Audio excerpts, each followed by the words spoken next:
Bonsoir et bienvenue sur votre chaîne préférée Akhbar al-Bled de Hassan Atlemsan. Ce soir, nous allons discuter un sujet très sensible en Algérie, celui de savoir pourquoi les anciens généraux sont-ils emprisonnés. Dans cette quête de savoir la raison, nous allons également répondre à une question sensible, celle de savoir pourquoi ils ne sont pas tués plutôt qu'emprisonnés. Car ce constat intrigue de voir que les généraux ne sont jamais tués en Algérie. Cette question va nous entraîner vers une question plus importante que nous allons aborder dans la vidéo suivante, vers le coup de 22h30 ce soir, celle de savoir si la France n'a pas un rôle quelconque dans tout ce jeu de pouvoir entre les anciens généraux et les actuels généraux qui dirigent l'Algérie et qui, ensemble, ont dirigé l'Algérie vers la ruine depuis 1962. Pourquoi donc le régime algérien emprisonne ses anciens généraux? En fait, le régime algérien emprisonne certains anciens généraux pour plusieurs raisons. Des fois, c'est des raisons politiques, parfois économiques, ou même liées à des luttes au pouvoir au sein de l'armée et le gouvernement. Voici donc les principales explications possibles à ce phénomène d'emprisonnement des généraux. Tout d'abord, l'armée joue un rôle central en Algérie, car depuis l'indépendance, les généraux influents en activité ou à la retraite exercent souvent une influence sur les décisions politiques. Lorsqu'un président ou un groupe au pouvoir veut consolider son autorité, il cherche à écarter les figures militaires trop puissantes ou celles opposées à ses décisions. Il y a donc une lutte de pouvoir au sein du régime même. D'autre part, certains généraux emprisonnés sont accusés de corruption, d'abus de pouvoir ou d'autres crimes économiques. Derrière ces accusations, il peut y avoir une volonté du régime d'affaiblir les anciens hauts gradés qui pourraient représenter une menace. Cela permet aussi de donner une apparence de lutte contre la corruption pour calmer l'opinion publique. Troisièmement, certains généraux emprisonnés avaient exprimé des critiques contre la gestion du pays ou le pouvoir en place, comme par exemple après le mouvement du Hirak en 2019, où plusieurs militaires influents ont été écartés, notamment ceux qui auraient pu soutenir une transition démocratique ou un changement du régime. C'était donc une répression des dissidences internes. Il y a également l'affaiblissement des réseaux économiques et politiques liés aux anciens dirigeants. L'armée algérienne qui contrôle une grande partie de l'économie. Il est certain que certains généraux sont impliqués dans des affaires de corruption ou ont des liens avec des oligarques influents. En les arrêtant, le régime peut rediriger les ressources économiques et renforcer son emprise sur les circuits financiers. En emprisonnant d'anciens généraux également, le pouvoir envoie un message fort à ceux qui pourraient être tentés de s'opposer à lui. Cela permet de maintenir une discipline stricte au sein de l'armée et d'éviter toute tentative de coup d'État. En résumé, L'emprisonnement des anciens généraux en Algérie est souvent lié aux luttes internes du régime, à la volonté de contrôler l'armée et d'éliminer les menaces potentielles. Ces purges sont une stratégie classique des régimes autoritaires pour se maintenir en place. Ceci nous entraîne à poser une autre question plus sensible, celle de savoir pourquoi donc ils ne sont jamais tués, comme dans d'autres systèmes autoritaires à travers le monde. En fait, en Algérie, les anciens généraux sont rarement assassinés comme dans d'autres régimes autoritaires. Ceci peut s'expliquer par plusieurs facteurs. Tout d'abord, la tradition de protection des élites militaires. L'armée algérienne fonctionne sur un système de loyauté et de préservation de ses membres, même lorsqu'ils tombent en disgrâce. Plutôt que de les éliminer physiquement, le régime préfère les neutraliser politiquement et économiquement en les emprisonnant ou en les plaçant sous surveillance. Il y a également la peur des représailles et d'instabilité interne, car l'armée algérienne est une institution puissante et hiérarchisée. Tuer un général pourrait provoquer des divisions internes, voire même des tentatives de revanche de la part de ses anciens alliés.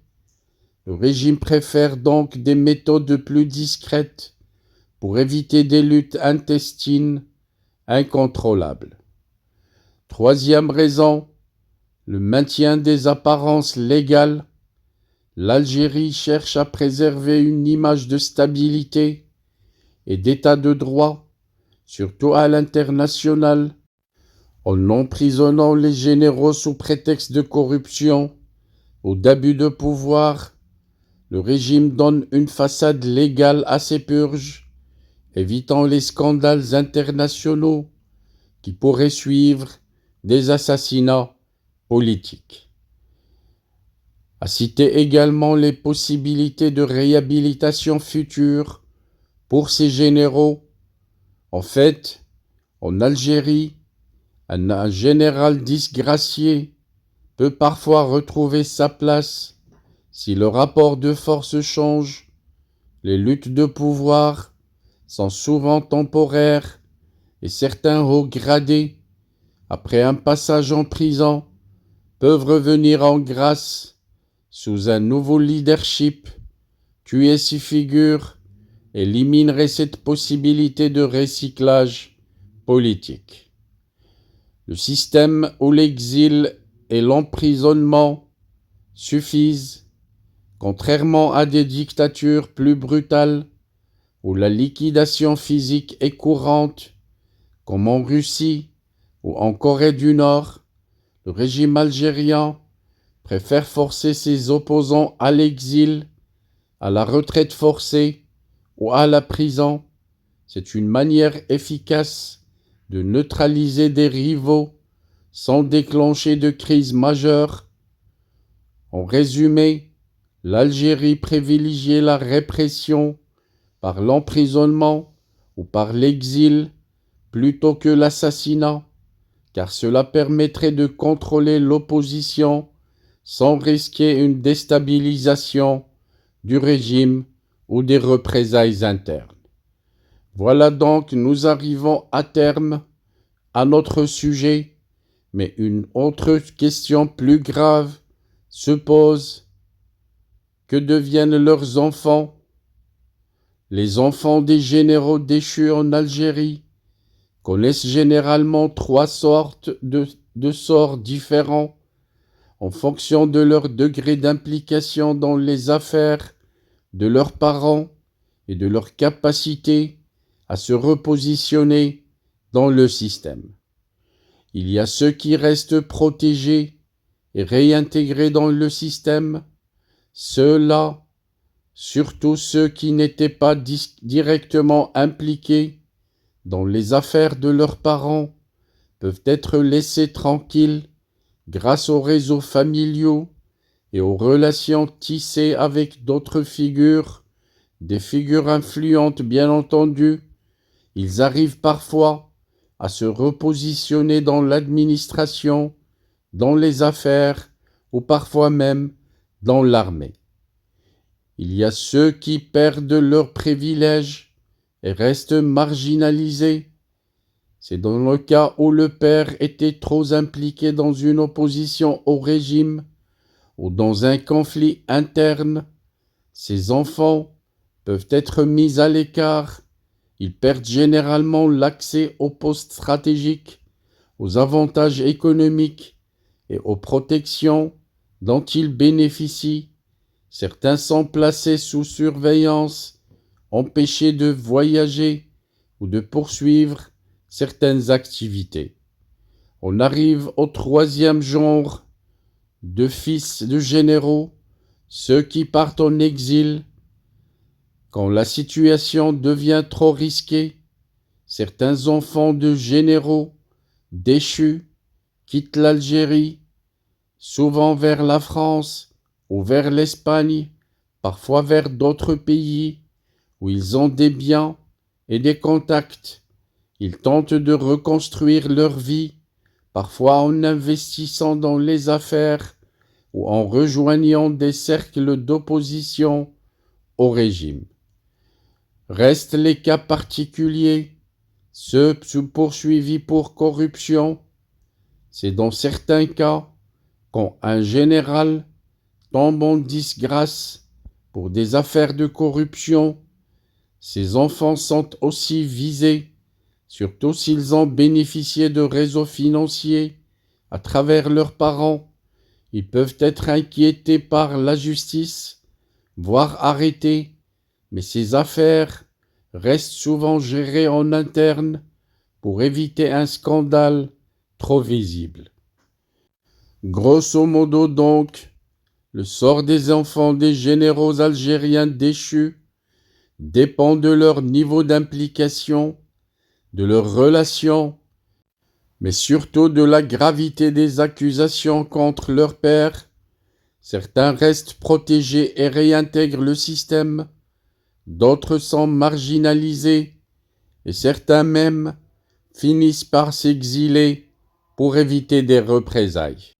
Mais en parlant de l'exil, nous pensons à une autre question, peut-être plus dangereuse, en se disant si c'était la France qui détient vraiment les ficelles de tout ce jeu de pouvoir entre anciens et actuels généraux, une question à laquelle nous allons répondre tout à l'heure, très tard dans la soirée, vers le coup de 22h30 du soir. Soyez donc au rendez-vous et restez branchés sur votre chaîne préférée, la chaîne Akhbar al-Blad de Hassan Al-Tlemcen. N'oubliez pas de cliquer sur j'aime pour cette vidéo. N'oubliez pas de la partager avec vos amis pour qu'ils puissent également regarder. Et surtout, n'oubliez pas de laisser un commentaire pour émettre votre avis sur ce sujet, un sujet très sensible que nous avons aujourd'hui choisi de discuter. Our hearts beat to the city streets. We began to feel the fire. We rise like tall buildings as the chemicals they take us higher. The night's young and it's just begun as she puts her hand in mine.